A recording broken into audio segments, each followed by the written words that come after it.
Are there any early attendees? I'm just going to get the presentation ready to share with you, and then we'll give people a few minutes to enter, and we'll make sure that we start on time. And I'll introduce myself once we've got everybody in. So just give me a second.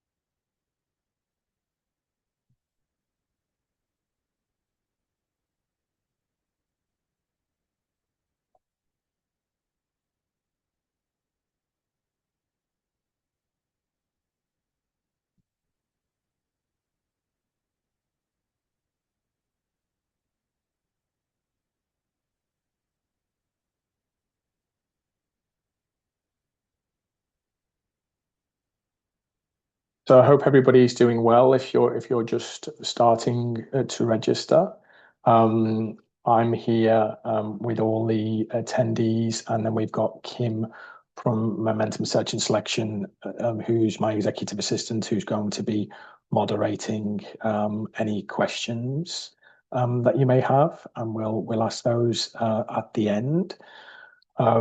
So just to make sure that we're starting promptly, I wanted to just say thanks to everybody and thank you very much for joining. This session will take a maximum of 45 minutes, and there will be questions at the conclusion of the webinar. So I should take about 30 minutes to present to you, and then we'll have 10 to 15 minutes of questions at the end. There is on the Zoom webinars function, there is a Q&A section where you can add your questions into that.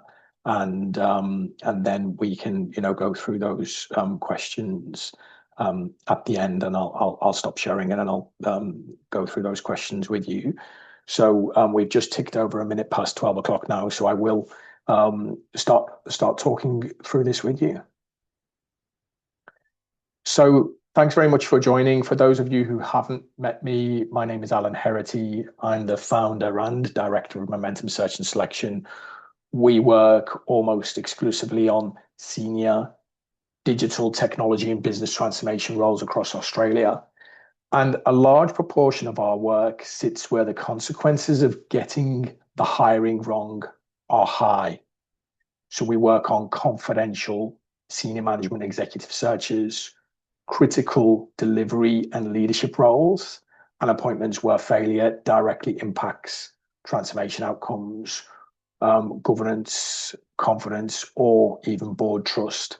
And the focus of today's session is quite simple.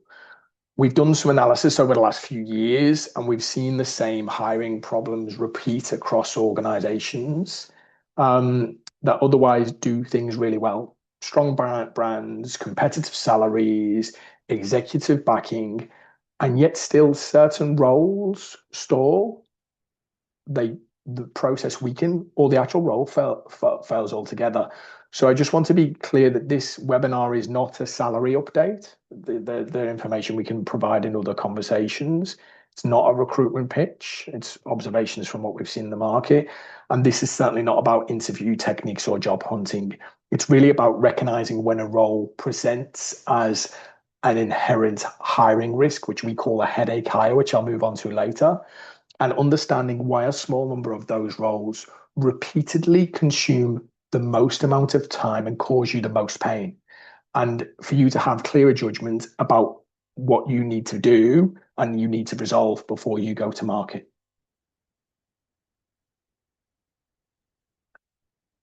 So until fairly recently, the strong brands in Australia have, strong brands and competitive salaries, and that's usually enough to attract the right person. If a role mattered and an organization moved quickly, you could generally hire well. What we're seeing now is somewhat different. Even when organizations have the urgency, the budget, and executive backing, certain roles still stall. Candidate shortlists weaken, and finalists in your interview process hesitate, and searches can stretch out or quietly fail. Across digital technology and business transformation market, we consistently see that a relatively small number of roles consume a disproportionate amount of time, attention, and internal credibility. It tends to be about 5 to 10%.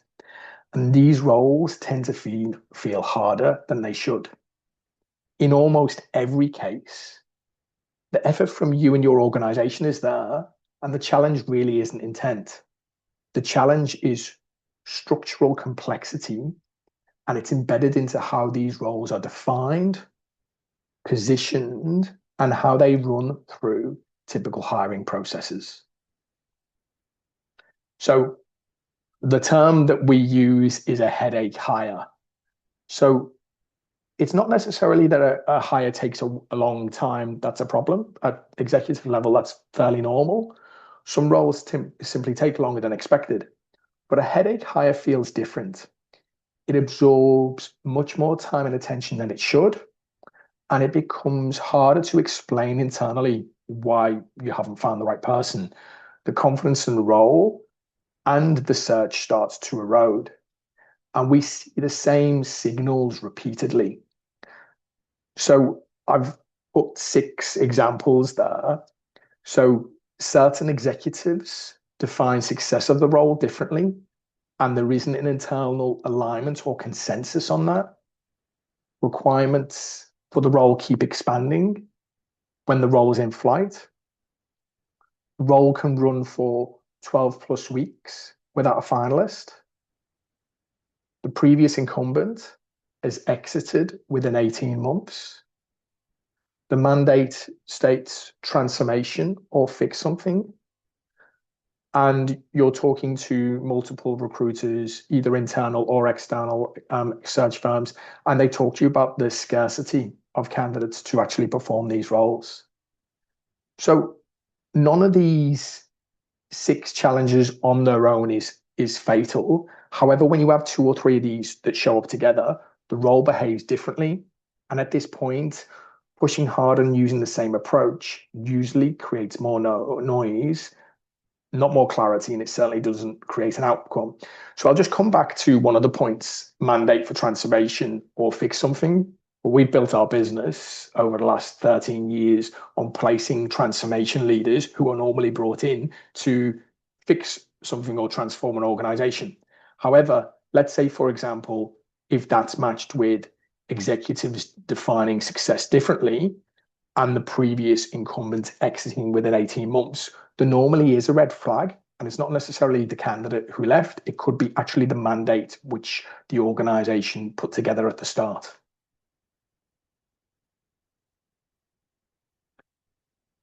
So just to expand further on this point, the roles that cause the most difficulty tend to share the same structural characteristics.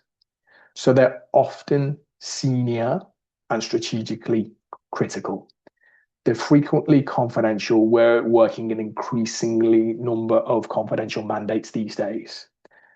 And a lot of these roles sit across functions rather than neatly within one function. So accountability is enterprise-wide, but often the candidates in the shortlist don't always have the mandate or the decision rights for an enterprise-wide role. So from the organization's perspective, the role feels urgent and they really need to fill the role. But from an external candidate's perspective, this can feel risky. And senior candidates are really not just assessing the role description. They're looking at the clarity of the role, the authority of the role, are the executives aligned internally, and how successful are they going to be in that role and successful for you in your organization. So salary, of course, it matters, but it really compensates for the structural ambiguity at this level. And these roles certainly don't fail because you're not trying hard enough as an organization. They fail because you require a fundamentally different approach to hiring.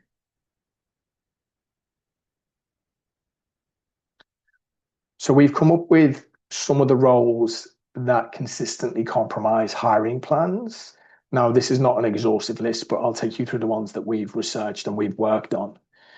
So certain role families repeatedly disrupt hiring plans, regardless of your employer brand or salary competitiveness.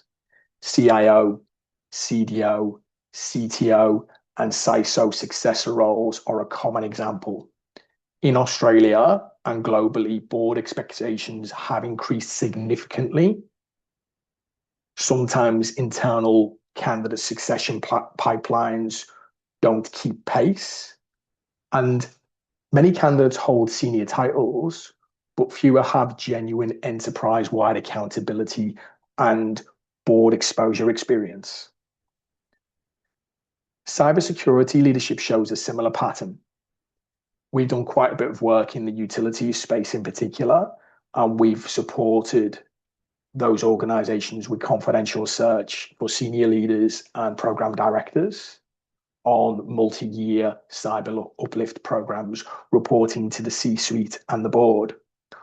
On paper, when you look at the candidate pool, potential candidate pool of how many candidates are actually in that market, it really looks quite healthy. But then under scrutiny, when you actually do the due diligence, that candidate pool really contracts quite quickly to those who've actually led comparable initiatives successfully.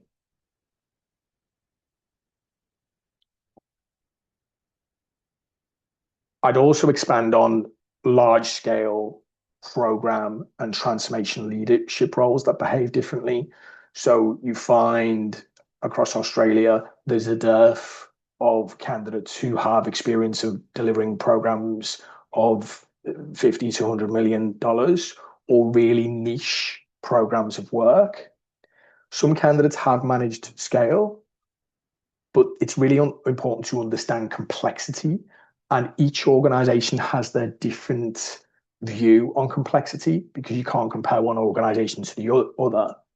And it's really important for organizations to bring in the right person who can deliver against the sustained delivery pressure and potentially political risk across the organization. So that's really important to be aware of. Same thing with regards to transformation directors. I often have conversations with organizations about benefits realization. But when you dig deeper and get an understanding of, do the organizations really track benefits and do they really deliver on those benefits? It's actually quite surprising how many organizations talk about that but actually don't do it.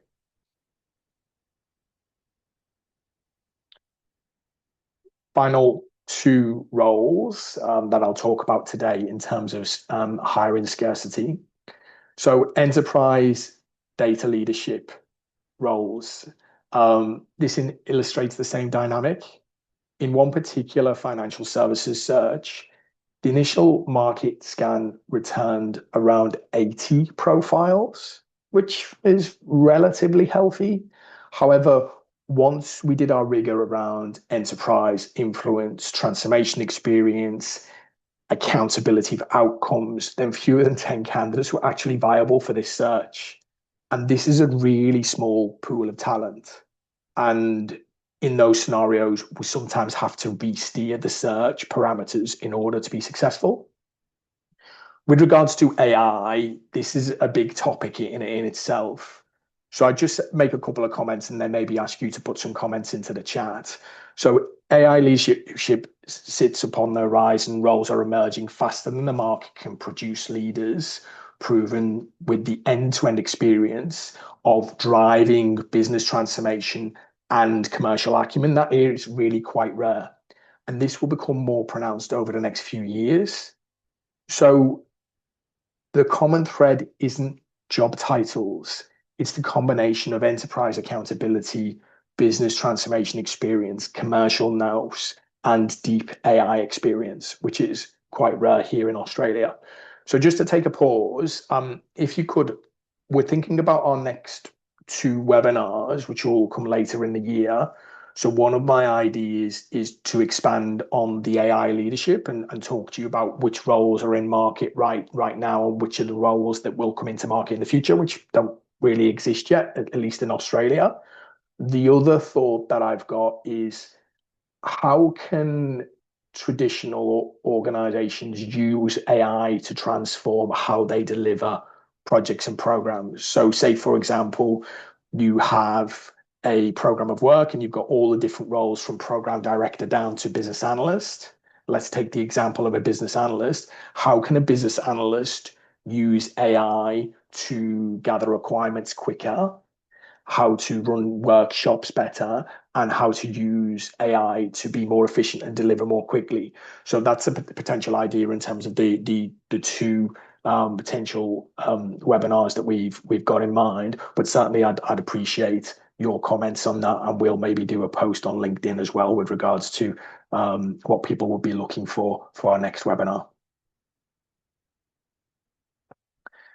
So if I move on now, why the market does feel tight in some domains. Most hiring plans start with confidence in supply.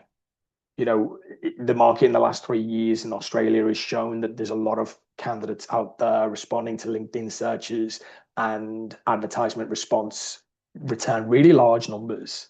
But that often fades, that confidence fades once rigor is applied, and the talent pool is really a lot lower than the actual headline numbers.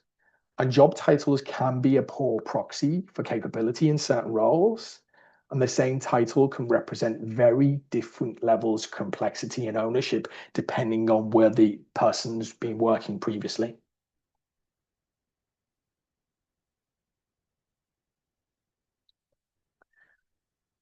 So I'm a big believer in internal promotion. Every organization should be looking at those successor profiles and how you bring through the next level of leaders in your organization. That's really something that you should be doing, and I'm a big advocate of that. However, it is really important to make sure that you understand that skills adjacency is often mistaken for readiness, and being close to the work is not the same as being accountable for the outcome. And that distinction usually only becomes visible when the individual is under pressure. Again, I state that I'm a big believer of, promoting people and developing people. That's really, fantastic for your organization, but you need to make sure that people are in the right roles so that they can deliver and feel supported. So we've noticed in our research that there's been some shortening tenures of senior leaders and executive roles. And it is a misunderstood signal in some ways. When senior leaders leave roles within a 12 to 18-month horizon, it's easy to blame, oh, well, what went wrong with the candidate? But more often, it really reflects a mandate failure, unclear mandate at the start, unclear authority, shifting expectations of the role when the person's in role, or misalignment to the role which wasn't resolved up front. And all of this is compounded by structural demand from regulation here in Australia, increased cyber risk, and now we have AI adoption. So the result is that the market looks healthy on paper, but it does collapse under scrutiny. So some of the things that have happened, in regards to, um, the shortening tenure and structural demand. We've had Privacy Act reform, increasing competition from data leadership. We've had high-profile cyber breaches in Australia, elevating board expectations, and you really want to keep your organization, your employees, your members, and your shareholders safe. And then we've got this new phenomenon, which is AI adoption, creating entirely new leadership categories. So Australia does have a small senior management and executive talent pool. We have a geographic concentration. We're very, very far from everyone else. And we are global, have global competition. I'm actually talking to two executives at the moment, one who's an Australian who's recently returned back from the US, and another one who's returned back to Australia from the UK. And, that global competition exists. People do a good job in Australia and then they go elsewhere.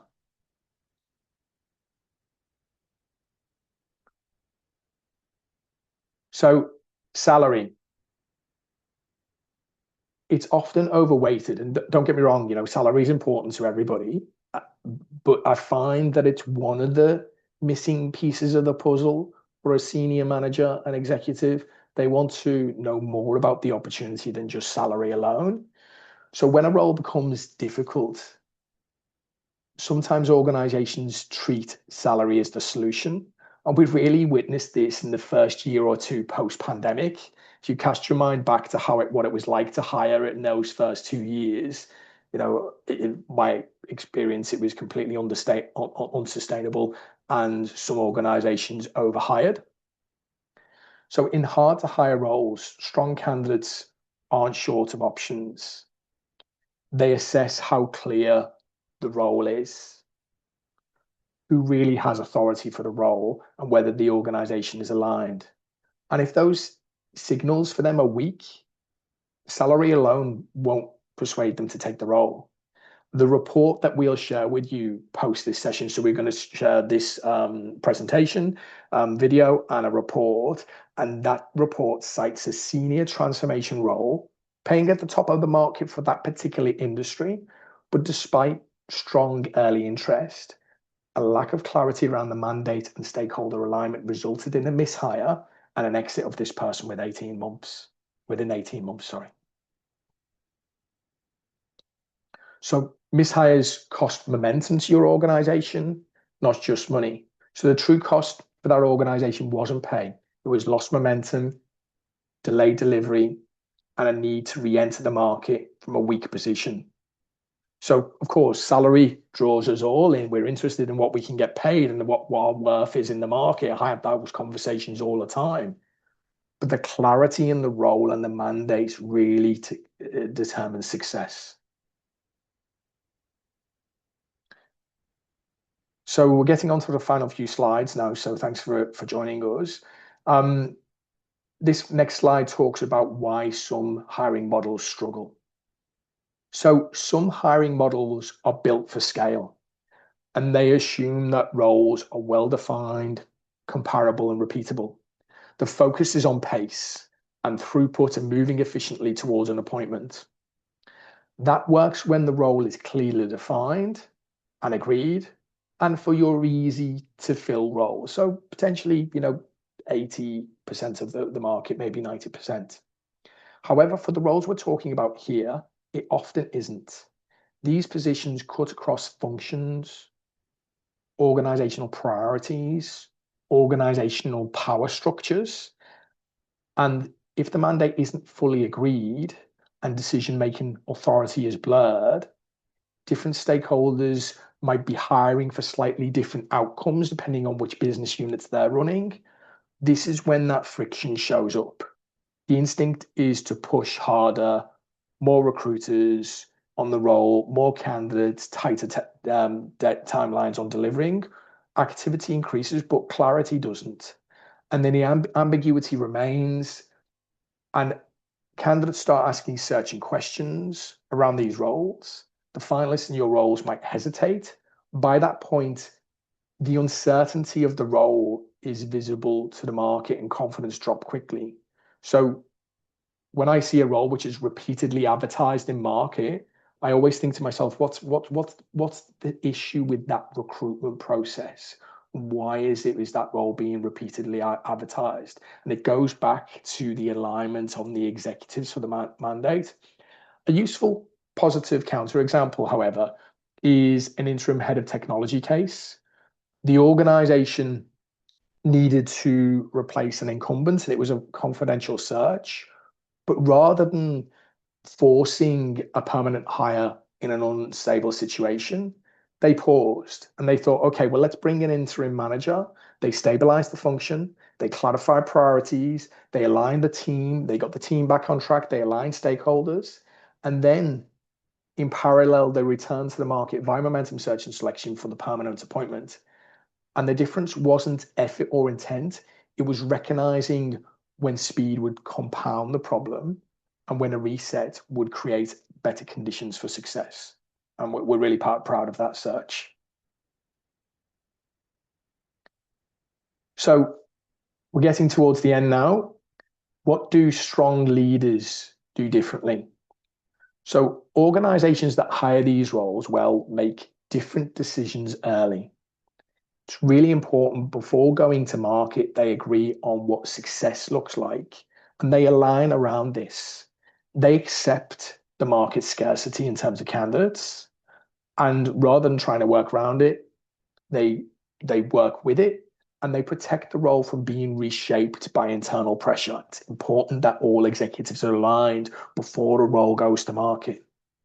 Protecting this role means keeping the remit tight, limiting the input to those who are accountable for the role's success and the person's success, and not burdening the high with problems that sit elsewhere within the organization.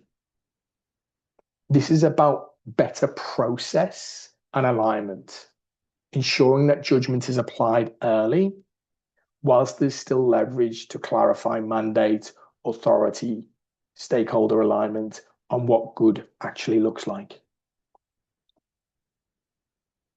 So I'll just take a pause there. That's it really in terms of the presentation before we move on to the Q&A. So thank you very much for attending. Before I do move on to the Q&A, and I'll stop sharing this presentation in a moment, it is worth reinforcing one point. A small number of roles create a disproportionate amount of hiring risk. That risk isn't random. It's predictable, repeatable, and in most cases shaped well before the role even goes to market. One area I haven't gone into today, largely because it doesn't lend itself to the webinar format, is how these patterns play out differently depending on the role itself. So we've pulled this together, as I've mentioned, in a report that looks at specific role types, including AI, cyber, data, program transformation leadership, the C-level successor roles. And it's designed to be something that you can read properly, come back to, share internally. So if that would be useful, we will share that with you post the webinar.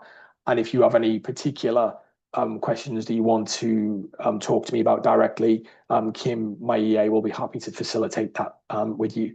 So I'm going to stop sharing now, and then we'll move on to the questions.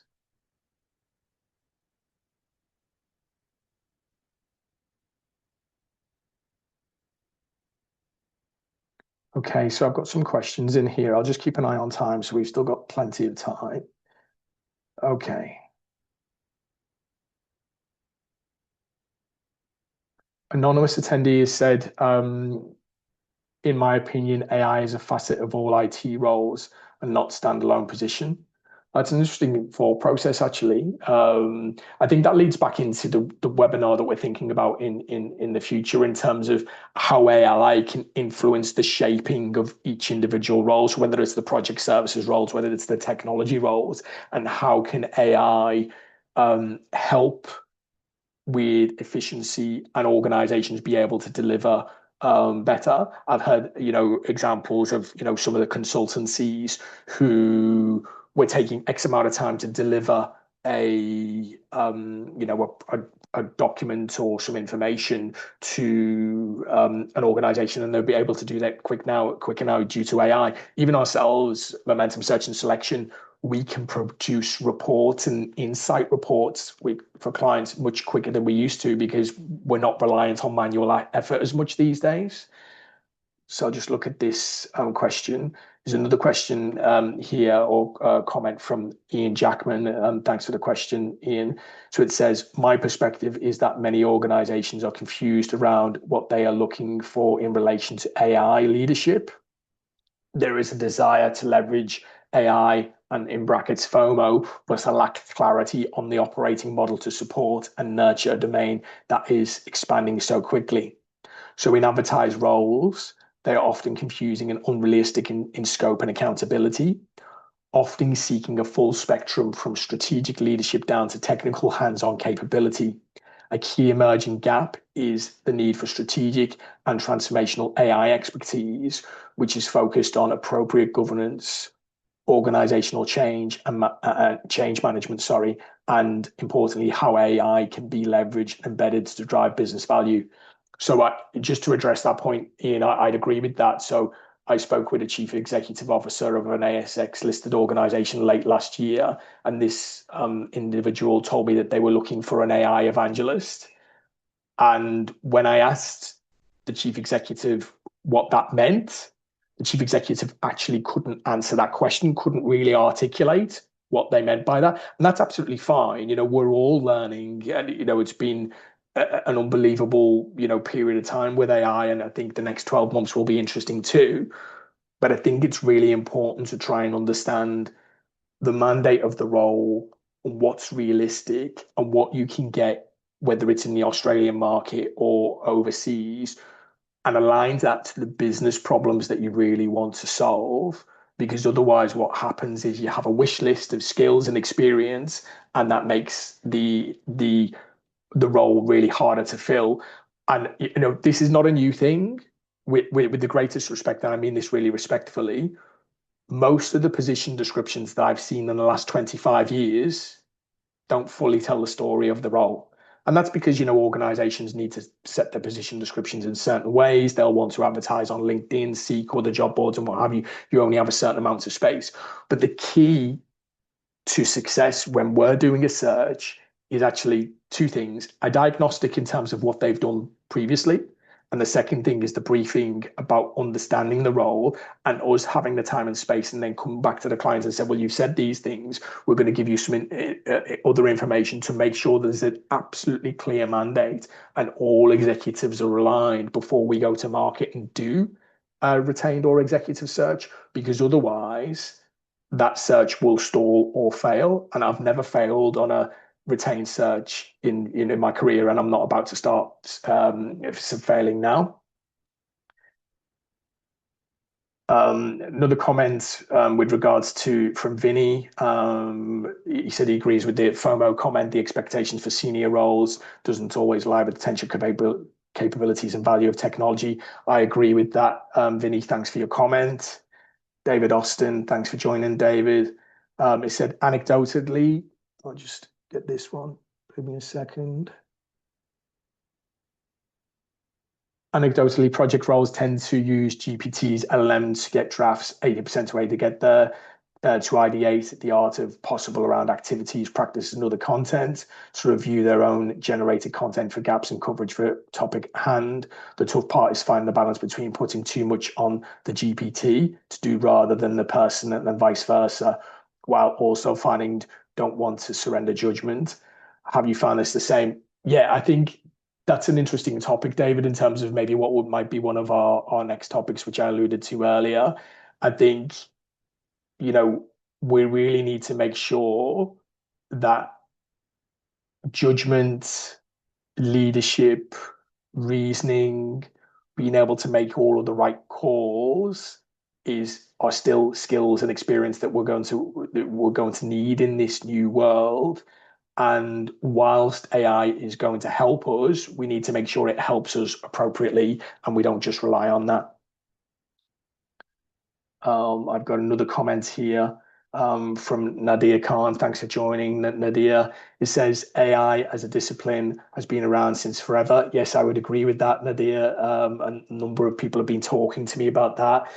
It says, but the recent AI proliferation gold rush is the most current manifestation, began in late 2023. Most practitioners and most leaders began their journeys with the advent of OpenAI. So the current market is saturated with people with 3 years experience in this field. How large organization deciphering talent? How are large organizations deciphering talent when all applicants pretty much began the same starting line and pretty much the same number of years in experience?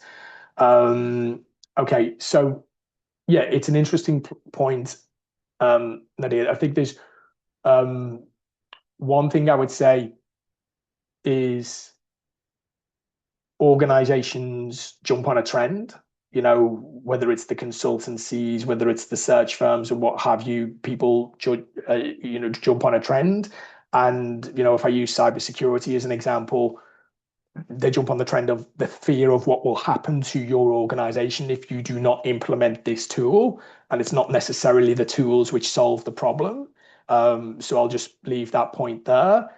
I think in terms of AI and, how do organizations decipher, candidates A, B, C, D, and E, it actually goes back to asking the right questions. So there's a real challenge at the moment for candidates, and they're trying to, make sure that their CV gets noticed when there's 450 applicants for a role. So we, help some of our candidates with regards to that.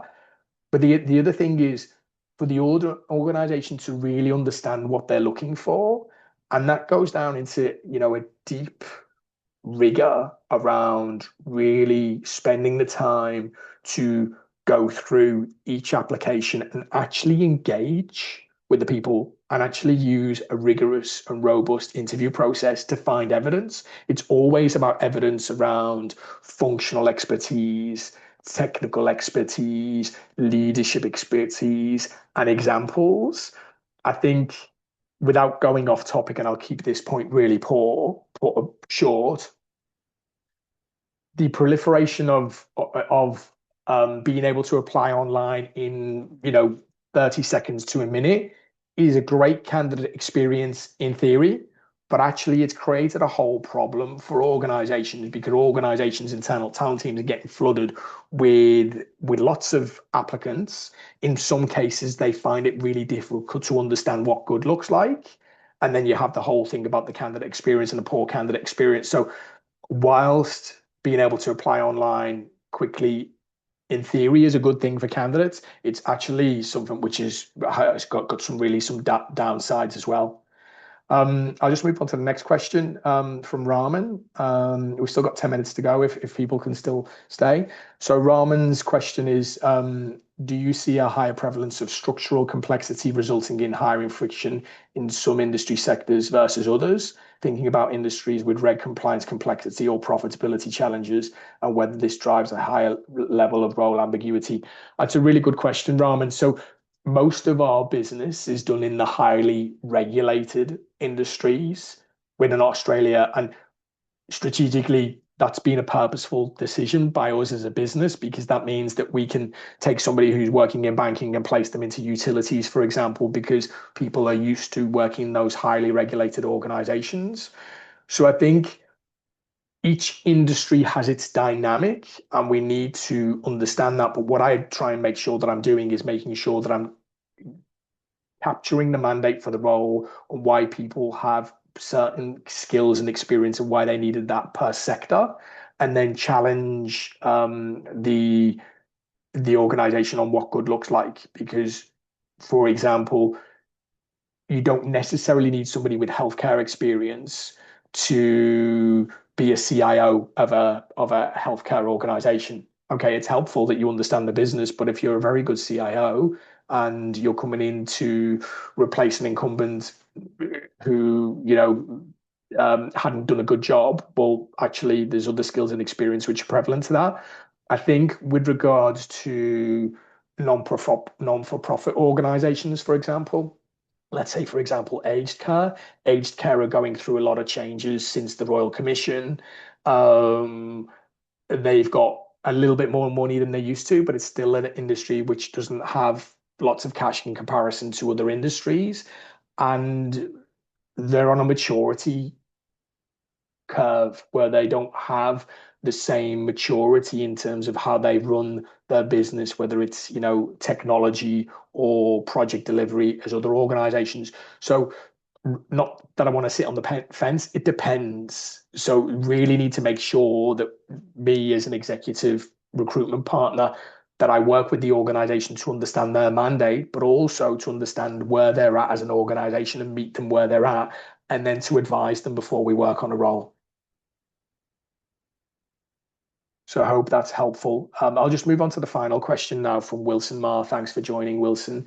It says, as AI becomes embedded across your organizations, what do you see as the most critical considerations in balancing value creation, responsible governance, workforce transformation, and long-term competitiveness, of which these has proven hardest to get right in practice? Okay, let me just reflect on that for a moment.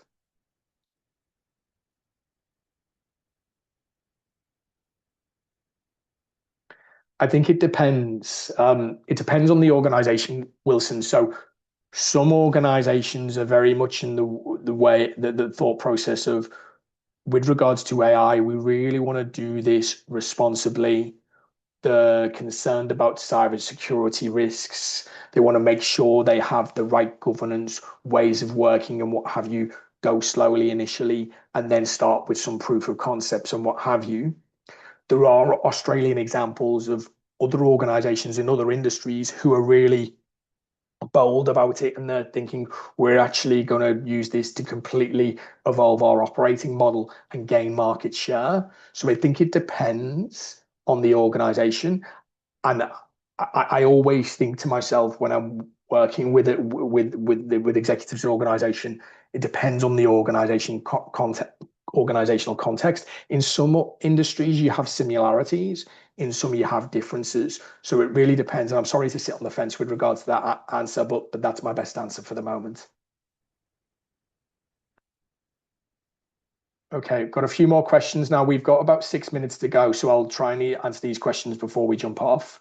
So I'll go with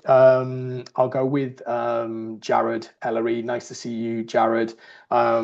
Jared's mentioned on Raman's comments. So he said he's seeing this in financial services now. Position descriptions, experience with in line with line two experience, two different disciplines, and a good project director would deliver the right regulatory change outcomes by leveraging line two risk. By asking for all of the above, organizations reduce the pool of available talent who may not be suitable. Okay, so let me just pick up that point again. So if I understand correctly, what Jared said is he's seen position descriptions where they're asking for a senior program director to deliver some sort of regulatory initiative, and they want somebody with line two risk experience. Well, I think it is a bit of a wish list, but then it goes back to the position description in the first place and really making sure that we understand what the position description is, and then educating the internal recruiters about, okay, well, actually, this is what exists in the market, and these are the sort of people who can successfully deliver on these roles. That since 2018, with the Royal Commission, there have been a number of regulatory programs in multiple industries around Australia where organizations ask for the senior program director and the regulatory experience. But if it's, payday super, CPS 230, an enforceable undertaking, in my humble opinion, if the person is a very strong program director and they're used to delivering regulatory programs in that sector, and doing all the things you would expect from a seasoned program director, that's enough. However, it goes back to the mandate at the start and the position description, because, and I mean this respectfully, if the internal recruiter doesn't always understand in depth the position description, and they've got a line on the position description saying the person needs line two risk experience, they'll look for that, but they don't understand the bigger picture. And again, I mean that respectfully, because I don't want that to come across negatively against internal recruiters. I hope that helps. We've got three minutes now, so I'm just going to finally answer David's question, and then I think I'll thank everybody for their time. So the question from David Austin is, what do you think the drivers of mandate failure are beyond the mechanics like hiring for volume? Could changes to the way organizations tackle strategy be related? Thinking along the lines of strategy equals mandate. Okay, so I think, for example, if an organization is looking to change the chief information officer, they'll most probably, have a conversation maybe with a consultancy about, let's do a review on where we're at now with regards to that function. Let's see what are the gaps we need to close, and they might want to discreetly exit said person. So working with the consultancy in terms of an audit of the function and the things that need to be done normally informs the position description. And I'm not saying the wrong strategy because actually it's quite a sensible strategy. But it is really important that the position description aligns to what is out there in the market and it doesn't become a wish list of skills which aren't, you know, achievable. So that's my viewpoint on that. So strategy and mandate should go together. So my final point on this, and because I know we've only got a minute to go, is I won't work a retained search or an executive search with an organization unless I've met with all of the executives involved in recruiting the role and we've got a consensus about the mandate. And if the mandate is not clear, I will be respectfully direct and say we haven't got consensus here and we can't go to market until we have that consensus because otherwise we are going to waste each other's time and that's not good for the organization, it's not good for the candidates, and it's certainly not good for our organization. So that's my answer to that question. So thanks everybody for your time. Vinny, there's a question at the end here. I'll just quickly try and respond to that. So he says a question that he's been pondering is he's educating the value of AI and how to add value in his roles, which often needs investment, training, changes of process, and somewhat organizational change. This always doesn't always align with the expectations of boards and CEOs. I'm interested in how this pragmatic approach impacting the success of candidates when there's a big misalignment.